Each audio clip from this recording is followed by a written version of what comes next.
back. It's your boy CJ Goodfella Sports TV, man.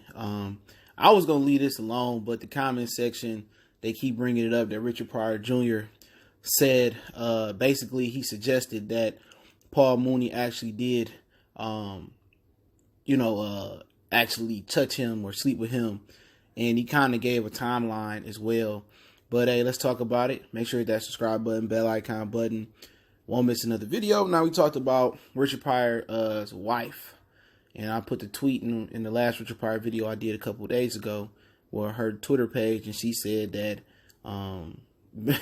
basically everything that he suggested and what was said from Rashawn Khan, the bodyguard, was true. And that Richard Pryor Jr. Actually, was slept with Paul Mooney.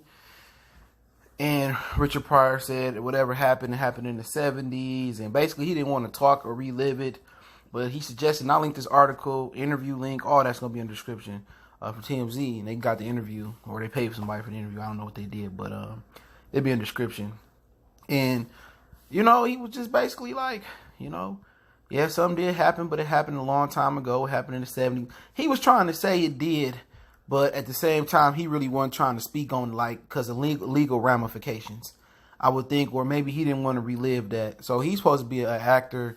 He lived in New York City. Obviously, they was in New York City in the interview, and he suggested that Paul Mooney did it. So basically, when you don't completely close the door, you don't completely open the door, you pretty much, you open the door, and the door is wide open. When you don't completely close it, it's wide open.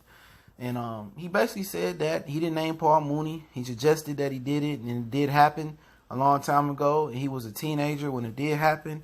And he said that basically that, he didn't consent to it. So at the end of the day, Paul Mooney an old man. And when you get old like that, man, the whole Joe Paterno thing, Penn State, I'm surprised Bill Cosby's still breathing. Usually when you old and you that old, usually stuff like this, if it's true, and they got validity or the backlash from it, it usually kind of take a few years and it speeds up the inevitable process of dying.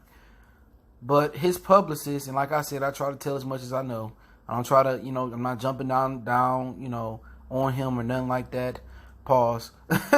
But his publicist said that if it really did happen, she got a picture that was taken of him and Richard Pryor in '99. So if this happened in the 70s, they basically saying that that him, Paul Mooney, and Richard Pryor was cool in '99.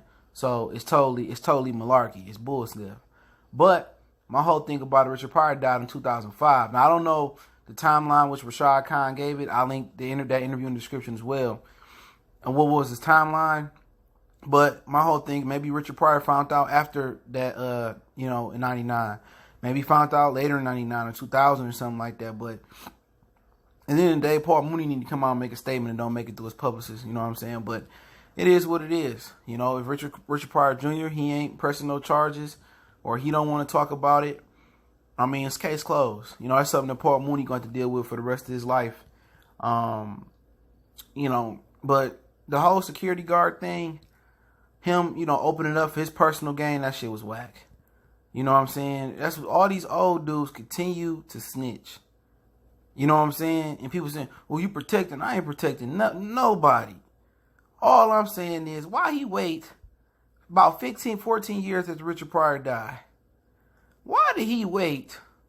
And why didn't this Richard Pryor Jr. bring it up before then? Why did the security guard wait all these years? He did it for personal gain. He did it to sell his memoir book he got going on, Life and Times of Bodyguard with Richard Pryor. To me, it's weak. And all these old dudes going on these different channels and doing these interviews for clout and just snitching on each other. I seen 1,000 murders. I know about 15,000 murders, man. These old dudes just straight snitches, dog.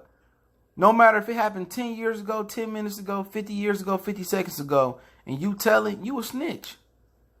But hey, they do anything for clout. Anything for clout. So it is what it is, man.